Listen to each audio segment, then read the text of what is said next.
and the people in the other mills turned them around and sent them back. Mm-hmm. Not come, there was going to be trouble. So they never got down to his mill, and it was on their return back toward Kings Mountain that that lady was shot, and she was in a truck full of people. She was shot, and nobody ever knew who shot Yeah. her. That was in 29, yeah. That's right. Yes, yeah. Yeah. You were a little girl. Not all that little. Yeah. Look, life's been kind to her. You ready? Yeah. Okay. What was the role of blacks in the mill when you first started working there? It was outside, and like you say, some driving trucks and hauling the cotton into the picker rooms, and working on the village. You see, we had to take care of all these houses. We'd have them to go and do cleanup jobs and that sort of thing. But actually, there were very few that were in there. Well, later on, we tried it, but when I first started, there weren't many in there. But we did. The ones that would come and say they'd like to get inside there and learn something, if we thought they were able and capable, we'd bring them in and train them. We ended up with some in there. What did the other work people think about that? Well, it depended on the individual. The blacks, some of them were very friendly and they loved them. But then you'd get one that was opposed to everything and wouldn't give them a house on the village, and and they didn't like that. We did have houses on the village we gave them, but they were in a separate location, you see. But we gave them houses too, and it's where they wanted to be. And then later on, I think they would let them mix up the houses, but that's just the way it started. That was back from the Civil War. But it changed a lot. Oh, I'm familiar with it. It would, in my lifetime, that has changed so much. Oh, yeah. It's amazing, isn't it? Sure. Yeah. Now they got equal opportunity, and they're doing, I'm sure that I haven't been around the mills in a long while. Since we sold them and got out, I haven't talked to many people about it. One of these days I'm going to go back in one of these mills and see. Some of my son-in-law is back working in Belmont now with the Stowe Mills. He started there and he was with other people, Textiles Incorporated, and he was out in Chattanooga. Now he's back and he's working with them. And so one of these days I'm going to go over there and go through some of these old mills and see just what they've done. They've really changed them. Well, you're going to be surprised. Yeah. When we were in this mill in South Carolina, just the automatic nature of the thing. Yeah, that's what I'm saying. That they've got things that to pick up ends and tie things. One of these days, I don't know where all these people are going. That's, of course, that's the trouble, yeah. They're going to cut them out. They're going to end up throwing it in the cart up here, and you're going to have somebody else. All they're going to do is ship it out. They ain't going to have anybody in the mill the way it's going. I know. It's all automatic. Yeah. It's amazing. Yeah. Just one or two places now that they don't, one machine just doesn't put it into another and go right on. And do you know that in that factory, I don't think there was a single machine made in this country. No. It was Japanese, it was Swiss or German, or Italian. Yeah. Well, I started buying machinery in Switzerland, the winders there, and in Germany, way back, they were the best in automatic. And Whiting went out of business. Cycle Oil, I know that they're not still in business, I don't guess. And but they're the ones I used before. Whiting Machine Works was one that Dad bought all of his machinery from later.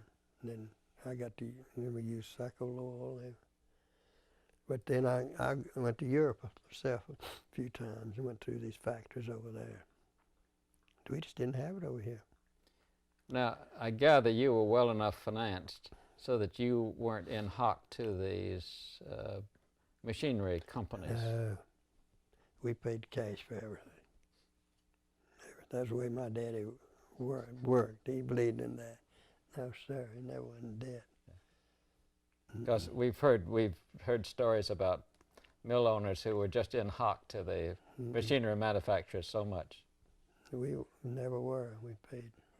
That's why he always got a good price, because they paid for him. Paid for him when they came. Soon the machinery got there. Yeah. How did you handle this thing of the very keen competition, and then of course before long it got to be foreign competition? Well, yeah, I was opposed to the Japanese at the beginning, because we helped them. It's the textile industry that saved them, you know, after the war, because they could employ more people. And they came over here, and we'd send them through our mills. And they'd go back and copy it and do a better job than we did sometimes. And off the record, I told them one time, they came over here, and we, right after the war, and I said, they asked if we'd let them come over here and see our mills, and I did. And boy, they'd go in there and take pictures of this and that and that. And then they started making machinery and competing. And the next time they came, I said, "This is your last trip." I wouldn't let them come back in the mill again. Because that's what was going on. Yeah. They were copying what we did and doing a heck of a job, and started building their own equipment. And they're still tough, I imagine. I can top your story. Yeah. Day before yesterday, we were in the Luray Mills, which is now owned by the Japanese. Yeah. And you know what they said? They said you could come in here and photograph, but not on any of the floors where the machinery is going, because it's so, the tire business is so competitive. Yeah, that's what I told them 40 years ago. I mean, the Japanese. Yeah, I know it. We sold, you know, we sold, I was on the board when we sold China Crow, sold it to Dixie Yarn. Mm-hmm. They sold it, turned around and sold it to the Japanese. They own it now. Yeah. And that was, we were all on thread yarns and stuff up there then, and they decided they'd have to spend too much money to do it. And they sold to the Japanese, and they tell me now they go into town with it, and they had a lot of property around it and houses and all. But they own that. Mm-hmm. They're going to end up owning too much in this country, I'm afraid. Well, it's interesting. We were over at Luray and were asking what was going to happen there. As you know, they're going to move with a big plant outside of town. Yeah. And nobody knows what's going to happen to the old mill. Luray Mill, that was the biggest one. Great big. Yeah. Have you ever been in it? Yeah, the guy that started it, whose head of it, Gray, worked at my grandfather's mill in the shops before he came to Gastonia. Well, now, Jake Gray, do you know Jake? Yeah, oh yeah, I know Jake. No, I was in Jake's father, and I knew his Charlie Gray and his father. I played golf with those old guys. I was on in those days. Sure, I knew them all. And Charles Sr. just died about a year ago. He was 90-something, 95. Well, Jake gave us a very good interview. Jake's still living. I haven't seen him in years. He's had a stroke, and it was a little difficult. Yeah, his pronunciation, but he was very, very. It was good. It was his father or It was his grandfather that came over here and got interested in the Luray. But I say he started out working for my grandfather over there in that mill. I heard Dad talking about it before he came over here. He was in the machine shop or something.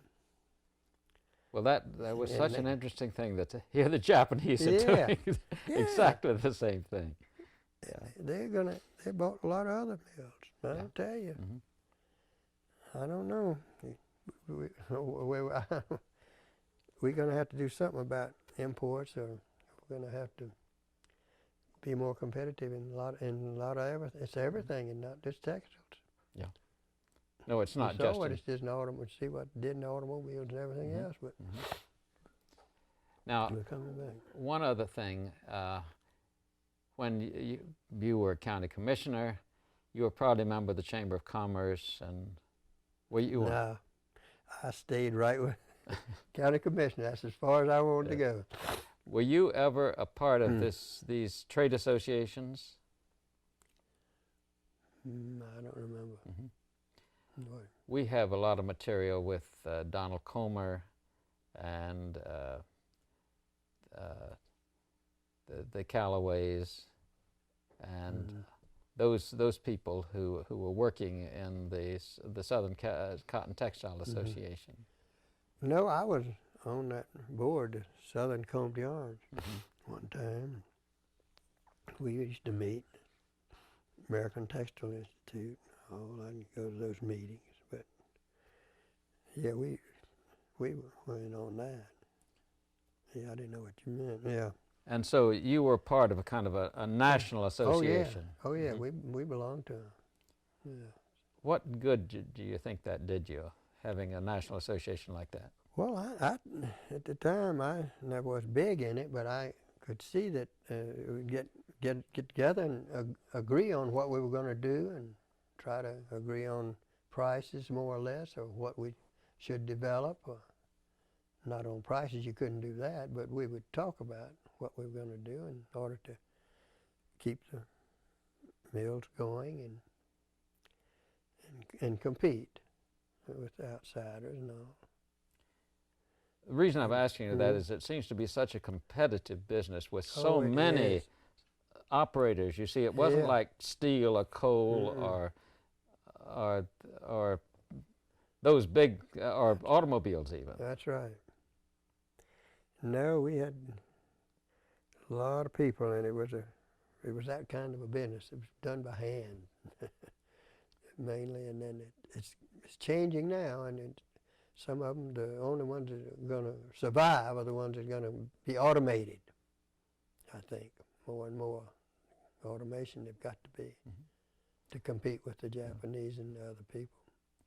Well, the thing I'm trying to see if we can get a statement on is that in the early 30s, by the early 30s, the biggest industries in the country were steel, coal, automobiles.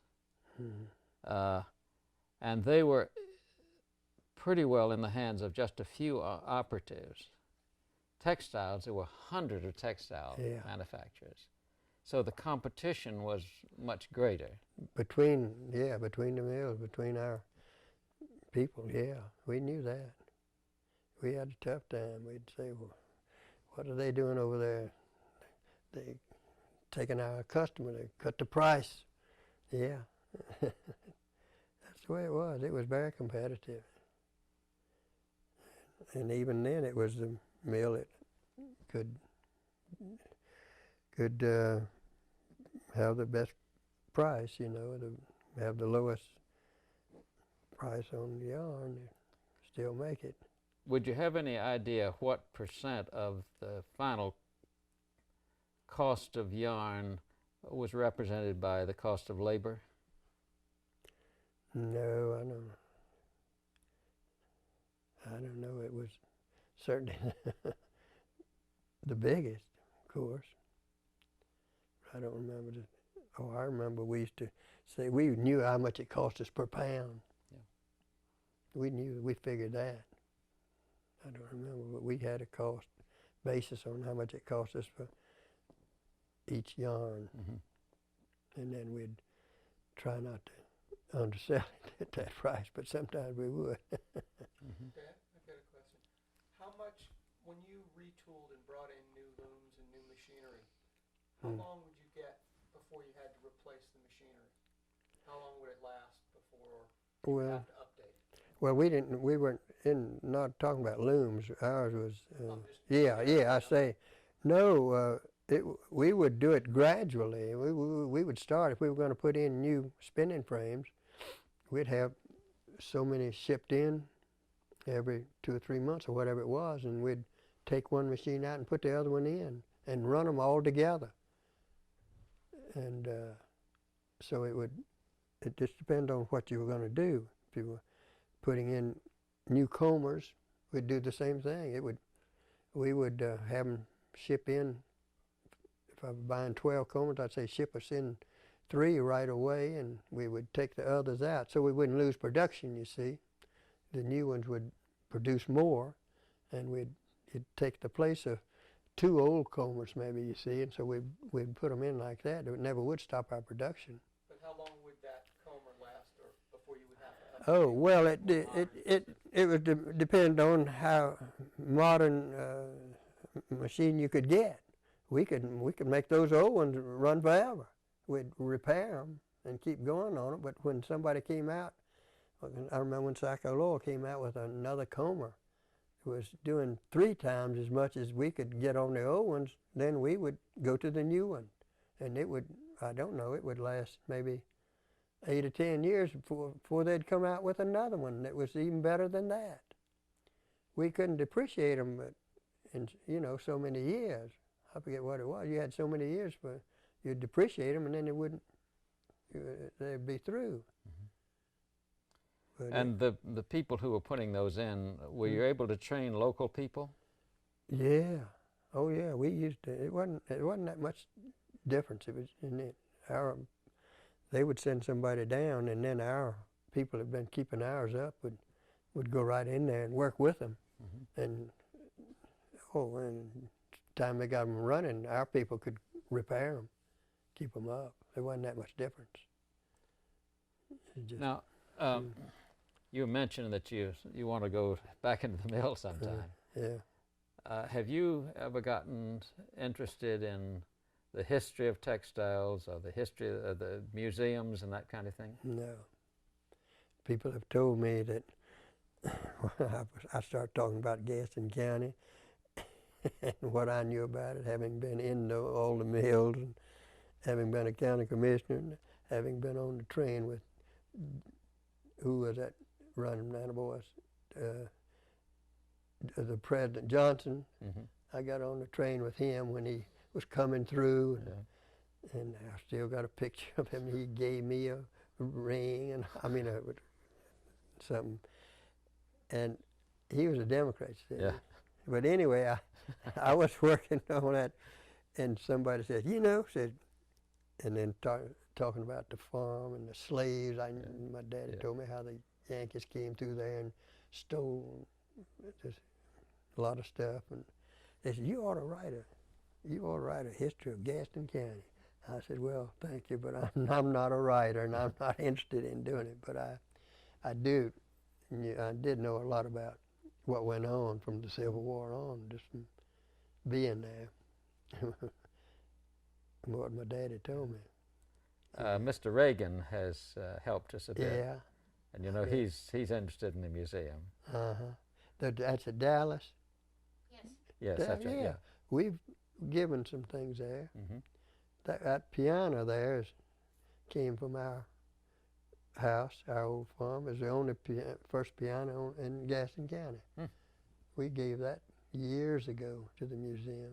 It's still there, and we've helped them a little in money-wise. Our foundation has, I think. We saw them the other day, and some of the people who work there have got their eye on the Luray Mill. But I think it's going to be too much for them to try to swallow. It'd be a huge place. Yeah, I don't know what they'd ever do. You mean leave Dallas, or? Well, I mean, they want to set up, some of them who work there, this isn't the management, No. Thinking of taking over the Luray Mill, but that's just such a big place. It is. You know, George, we've heard so many stories about what it was like to live in the mill village from the perspective of the workers who lived in the houses, but I wonder if Mr. Lineberger could tell us a little bit about Good idea. keeping a village and what all that it entailed socially. You know, We've talked to a lot of the people who lived in the village, and they've told us how they lived and looking after each other's kids and all that kind of thing. Yeah. But you must have looked at it from the standpoint of somebody who's got to manage the mills. Could you manage the village? Could you talk about that?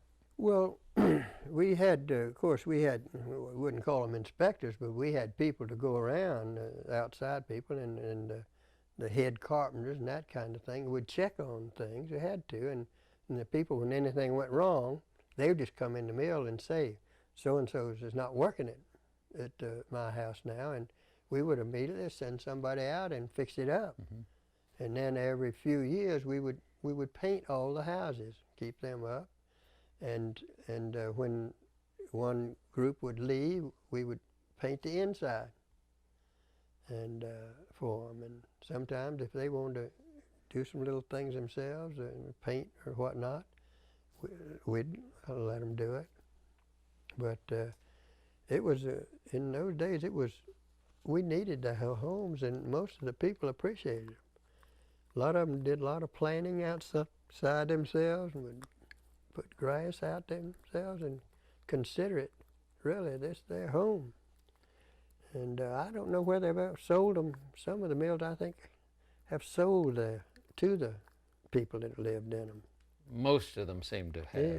Mm-hmm. And in fact, we've talked to a lot of textile workers who are living in the houses where they And bought. they are bought, Yeah. yeah.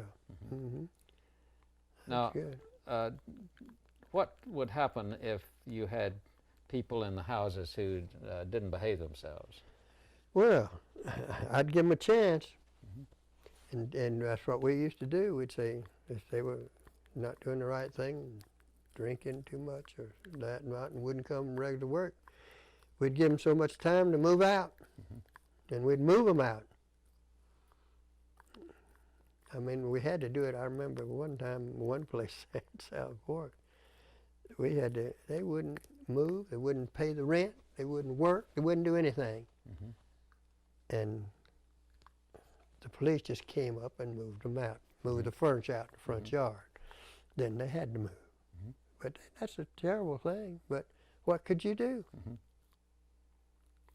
It's interesting that did the people look to you to do that? Oh, the other people did.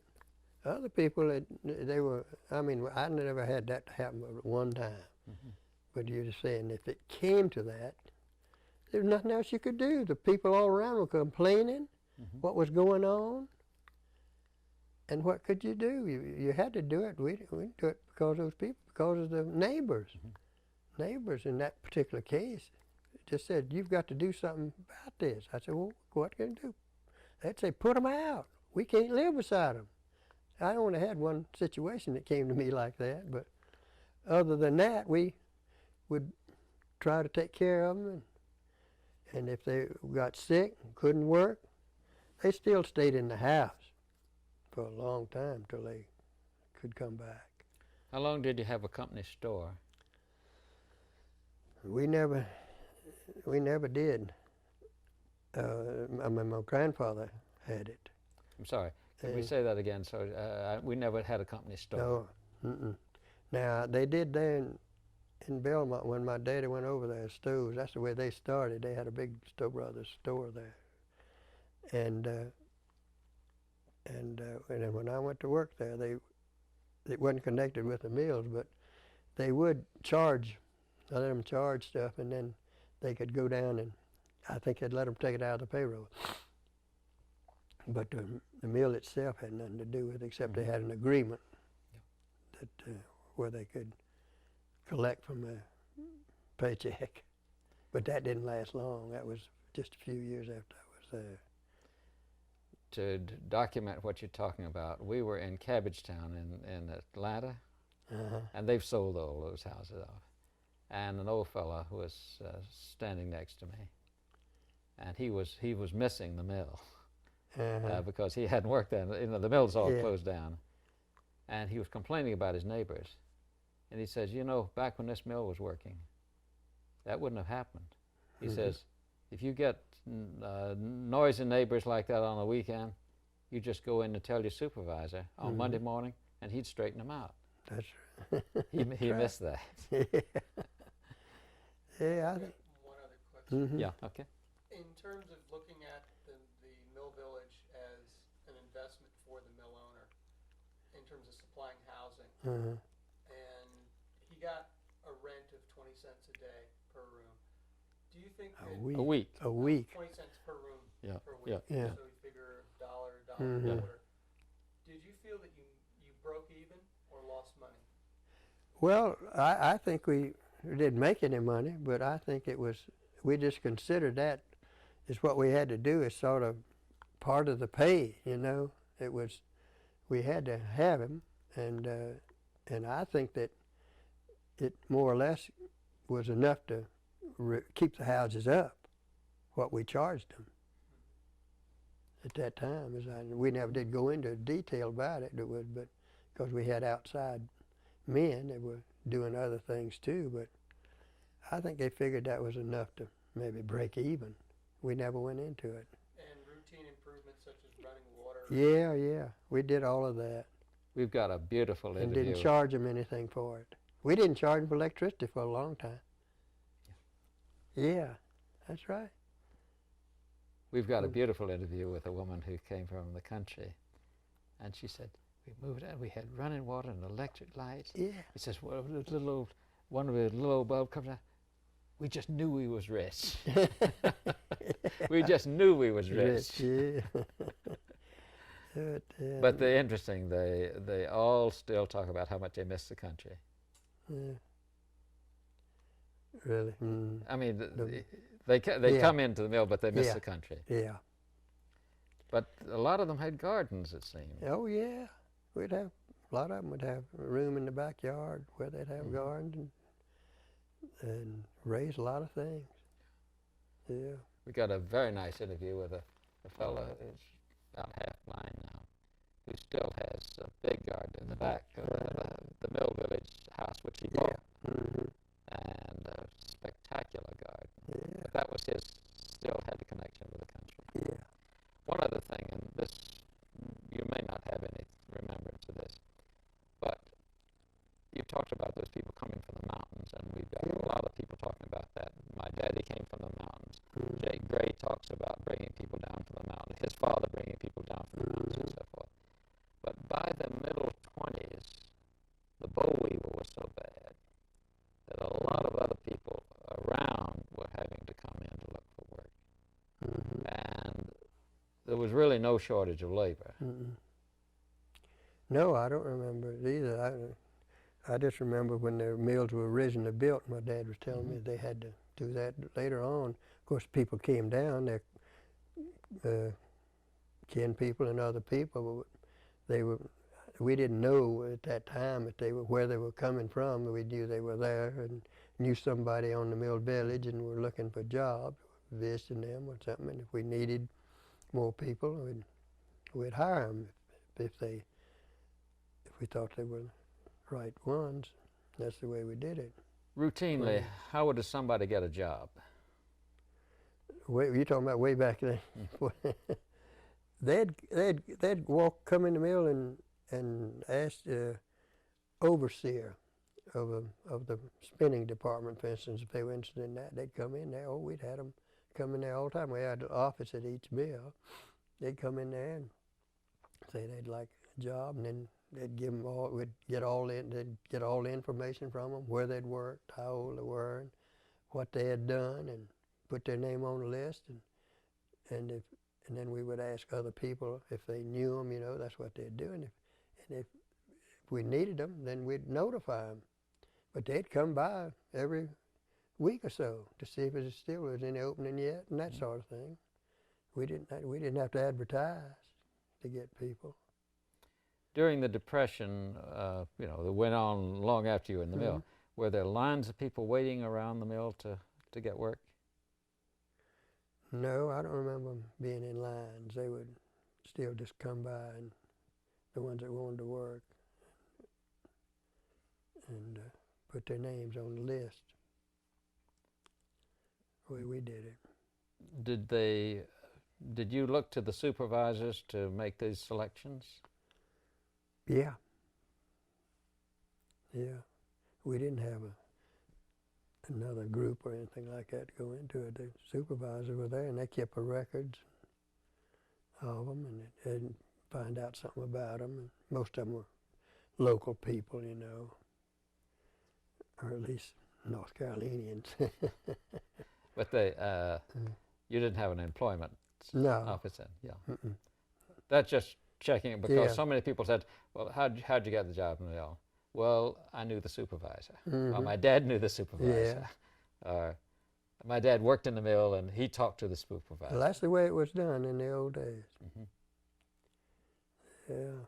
And now they all got employment departments and everything else, I guess.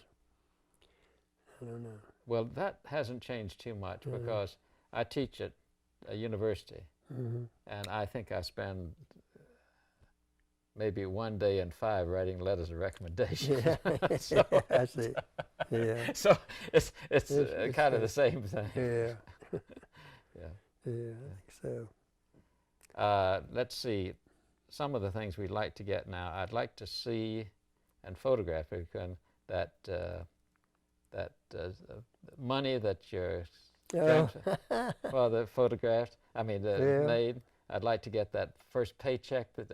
Pay I envelope. know, I'm trying to find that, and I was asking my wife, Anna Boyce, about it, and when we moved over there, Yeah. Lord, we had, Yeah, how you sure. live someplace all Yeah. your life, and you didn't know what to throw Yeah, away, and I yeah. remember taking those paychecks. Mm. I mean, it was written on it, and the hours, and it was paid in money, And before I came up here, I looked all around my office over that side, and I couldn't find it. Oh, too bad. Now, but I've got I framed that dollar, Okay. and it's in my room. It's in a glass frame. You mean not here, but No, in- down in yeah, Charlotte. okay. Yeah. Well, now what we'd like to do is get Mm. Judy's going to be around when you get back. She'd like to come over and photograph some of those Alright. things for them.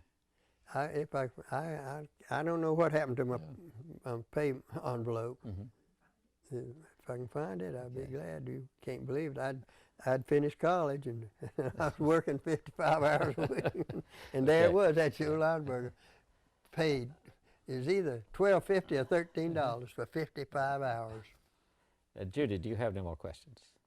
Yeah, can we take a break first? Sure, let's take a. Do Yeah. you mind taking a break? No. Okay. Take a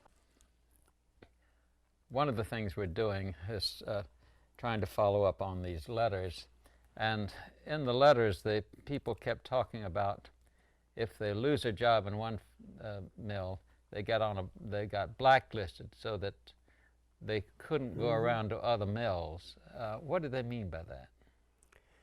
Well, the mills that there that worked together, I mean, we were all separate mills, but they were controlled by one same group. And the superintendents, they worked together, and if they had unusual trouble with certain people, they'd tell the others about it. Mhm. They'd say, why did he leave? Why'd you let him go?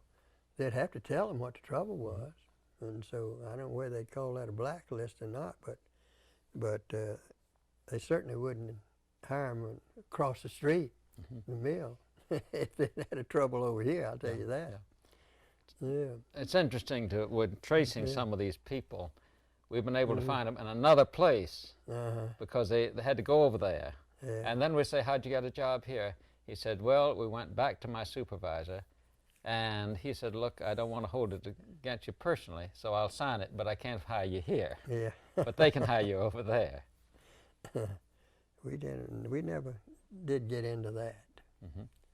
And when I was there, we would naturally, we would know the ones that were the best and the worst, and the word gets around. You don't have to publicize that. Yeah. Did you ever recall any experience with negotiators, Department of Labor negotiators from Washington or anything? Oh. They came down to see me one time about I think it had to do with the union, where they'd send people down here, and they'd said that we weren't fair to them or something like that, and they sent a man down, and I had a lawyer in Charlotte to represent me, and we met, and I think over there in Charlotte courthouse somewhere. And I didn't get put in jail. No, we agreed that they went over the whole thing, but at that time, you know, they were looking into everything, that Washington group, and they sent somebody down and went over all these things, and I just had the lawyer, and he had the records and everything, and nothing came out of it. We have some reports of that. Remember,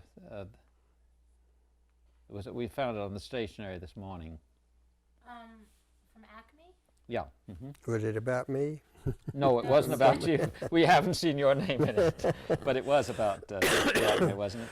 It was Mr. Tulliver, in regards to a guy. Yeah. Here, I'll give you that. There was a very active one of those negotiators who was Tulliver, and so here it is.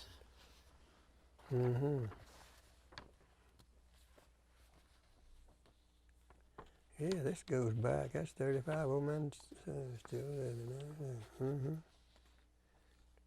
Do you remember J.J. Duncan? Yeah, Julius Duncan. He was superintendent. Who was Duncan? He was. No. Yeah. Who was superintendent? He was. That's what it says there. Yeah, I remember. You see, now he was responding. You see Yeah, he was an old one. Here's the last line here. He says, on numerous occasions, my overseer, Graham Hufstetter, talked with me about the manner in which George W.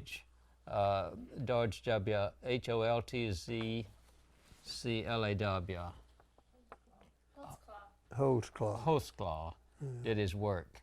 This was a case that they were investigating, and the finally they were saying that he didn't do his work right, and that and finally they said we have never made any distinction between union and non-union members, but so that this was being handled, I suppose, by your lawyers probably, but Yeah. you see A.C. Lineberger.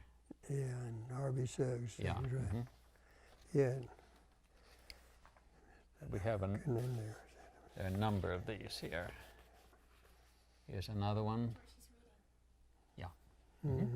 That's all right. I didn't remember this going on. As a matter of fact, I was down at Old Mills. I didn't come up here. You see it. I didn't go up to Acme and Lineberger and Perfection until 1954. So Yeah. so your father was dealing with all this. Oh yeah, and he was the president. How do you think your father felt about this period of time and what he had to do to address these workers either wanting to unionize or other workers coming down to try to organize them? Well, I think he was just like I felt. I mean, my father, though, he was deaf, and he heard better in the mill, and and the people in there knew him and they liked him. I remember they all did, and I remember when I was superintendent down at Climax one day, these fellas were sitting right there doing nothing, and my dad was coming in the mill, and I was sort of coming behind him, and one of the guys says, "Ain't no use in jumping up and going over there now." Says, "Mr. A.C.'s already in here. He's already seen you." All plumb across the room, I said, Dad said. "No use in you jumping up now and going over there." Says, "Mr. A.C.'s already in the room." But he was that way. He knew the people, and the people knew him, and they liked him. And he as long as he never worried about people of unions or anything like that. He just never thought about it. He just that was their business. But everybody had to do their job just as they were supposed to, and they knew it. It was something. Well, I grew up in Winston-Salem, which was certainly, I think you could say, quite frankly, an anti-union town. And so I know that, I grew up with that feeling. We really never had that much trouble with the unions. like you say, some of them tried to organize, but just at one time, and that stopped that. And then others, like Imperial. Now I can remember they had somebody there. The superintendent wasn't popular or something, but we hadn't. I remember that's before I got into it, but they did have some trouble there because. But the other mills and even there they never were unionized because they were. But it one of the things we didn't never worried about. Do you think that made the difference between the North and the South? That is, the North quickly losing the textile industry to the South? I don't remember whether they were in unions at that time or not. The North had a great many unions in the North. I just think that we built our mills. We built newer mills and had better equipment and all, and probably the wages were lower. I don't know. I imagine so, because they didn't. You know, they lived in cities and outside the cities and all. And I think it was just the South was growing at that time, and people were willing to work, and because they needed the jobs. They weren't farming anymore. They weren't doing other things, and they really appreciated the job. I read the other day about something written by a New Englander who said that the big difference that he saw between the southern mills and the northern mills was the first thing, that they could get many more women who are willing to work on the second or third shift down here. That's right. A lot of them wanted to work that way. We'd ask them. The spinners were all ladies, you see, women. And we had to have them on every shift. And that was their job. They had better hands, and they could put up the ends and do that better. And they were always, and wind their hands too. They were all women. Did you ever have a woman loom fixer? We didn't have any looms. Oh, of course, I'm sorry. No. I keep asking you about But that. I didn't have any of them that worked on machinery. They were all men. Same thing in our machinery. But that's the way it was. The other thing that he said was that in New England, the mills were old. That's it. And it was harder for them to modernize, that you could you come down here, get cheaper land, you could spread out, and it was easier to set them up that way. Yeah, that was it, I think. And like you say, they'd be out in little towns or out in the country. I mean, there's always a small town around where they could go, and building the houses for them. It gave them South something, people, a place to work. Did you ever become reconciled to the New Deal? Don't get me on politics. No, sir. Maybe I shouldn't have asked you that. I'm sorry. I'm not a New Dealer. Because it's interesting that all of these textile workers we talked to, they think Roosevelt is God. That's it. No, I know. Do you remember he when started? You remember when you heard him on radio? Yeah, I think so. First time we heard him. Yeah, Lord. But he started a lot of things that I didn't approve of, don't yet, but hey, I don't know. I'm sorry, I don't know what's going to happen in this country now. Yeah. Okay. I think Did it feel like he was running your business? Did people feel like he was starting to run the business? You know, I don't know. He was all the new laws and things he'd started, you know, Social Security and other things that we had, and yeah, I don't know. We were talking to a fellow the other day. Unemployment thing, you know, if it worked or didn't work, I told you how about that. And a lot of them are getting spoiled. They say, well, why work if we're going to get it anyway, you see? And we had some like that. They wouldn't come in. We've had to work that extra day. You say, well, I'd rather get unemployment. But Do you feel that interfered with what we know as the Protestant work ethic? I don't know.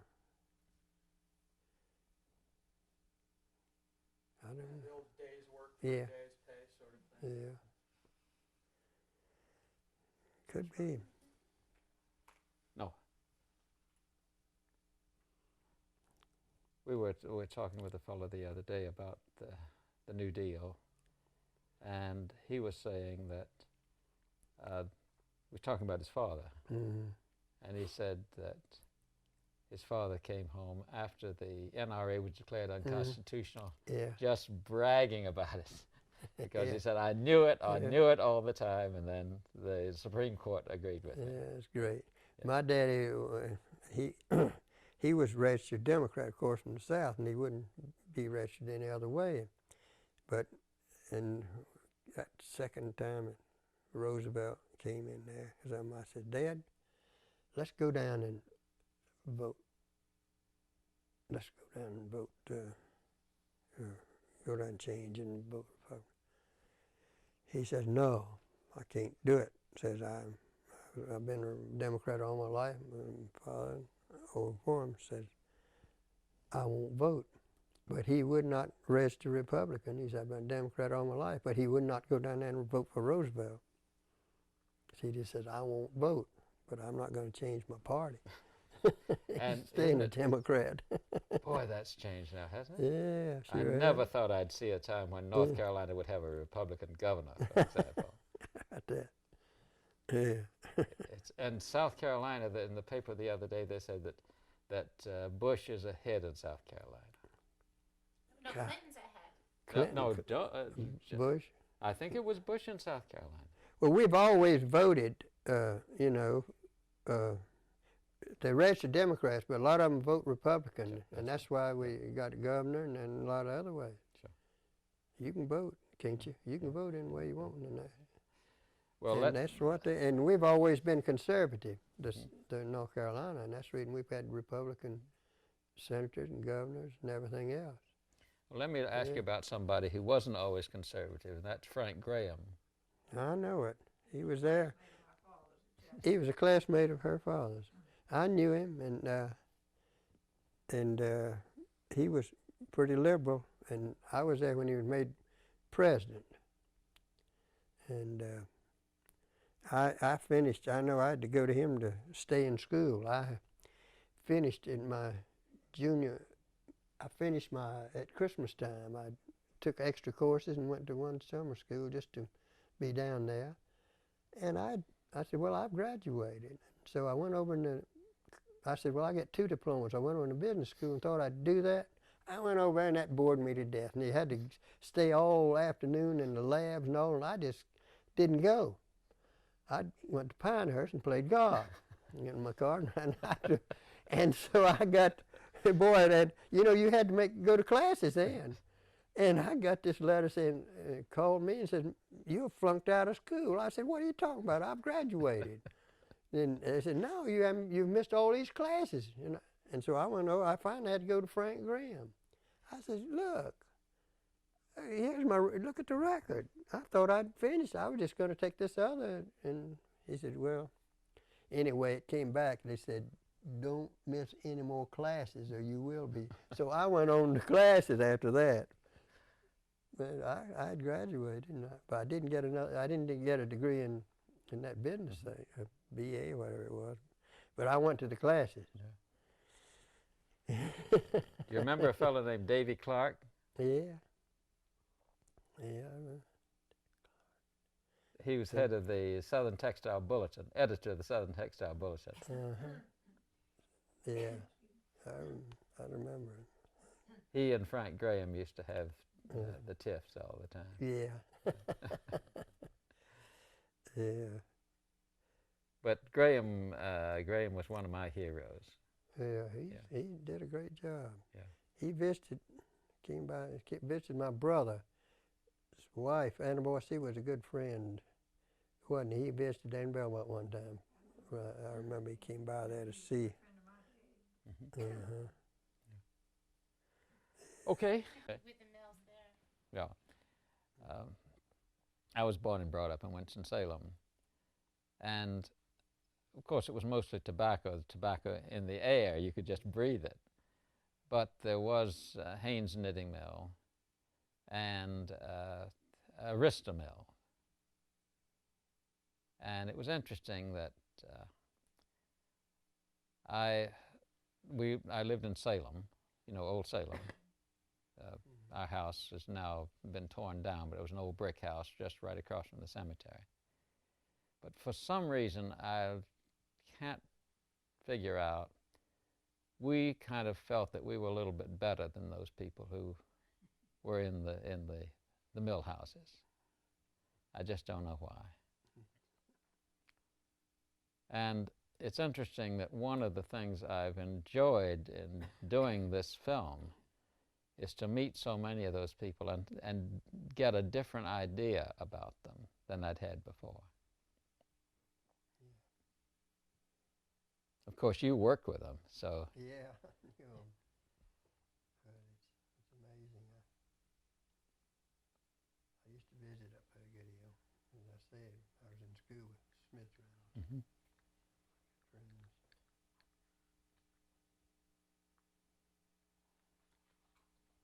Jamie, I'm not getting audio. Give me that serious nod. There we go. That's exactly what I wanted. It always cracks up when I say that. Okay. It's perfect. Okay. Okay, don't do that. Makes your chin look scrunchy. Okay, thank you. You were in the same class. You weren't in the same class. No. You see, I thought so, but he is 4 years ahead of me. He was He in. was one of those upperclassmen you were always telling me about that was terrorizing the freshmen? No, he left before I got there. We didn't have too much hazing. Beanies and stuff like No, that. yeah. And George, what was the other thing that's been so fascinating about learning about this history coming back?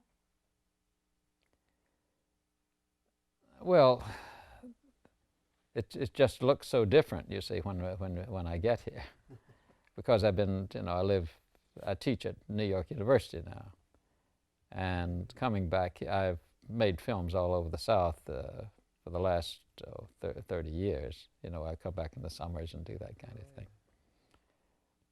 No. But it's certainly given me a very different view of things than I'd ever had before. Well, that's amazing. Now, Dad, if you could turn to your left like you're reading, Mm-hmm. when we were reading this. Okay. Yeah, just pick something Yeah. up. Okay, good. And of course, these letters have given me a different idea too. Because I never thought that there'd be this many textile workers who would write letters and speak out for themselves. So this has given me a different view.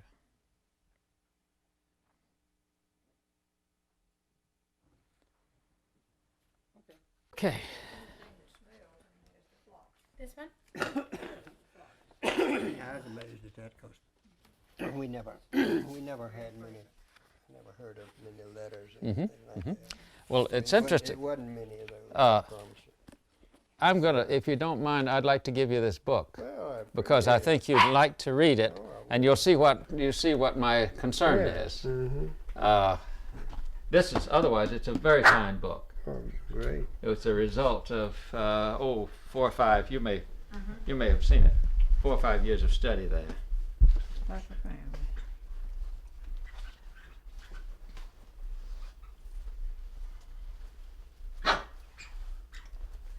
I got it. You certainly do. Saturday, we filmed at the Eagle reunion. Uh-huh, There must have been 150 people there. uh-huh. And to a man or a woman, they got up and talked about how proud they were. That's right. Some of them in tears and so forth and so on. We belong to a rather small church there in Belmont, and quite a few of the people there are textile workers, and a lot of them, a few are retired, a lot are still working at age 75 and 80. And it's very interesting to hear their talks. And I say they're very proud and they're very frugal, and most of them have really done quite well.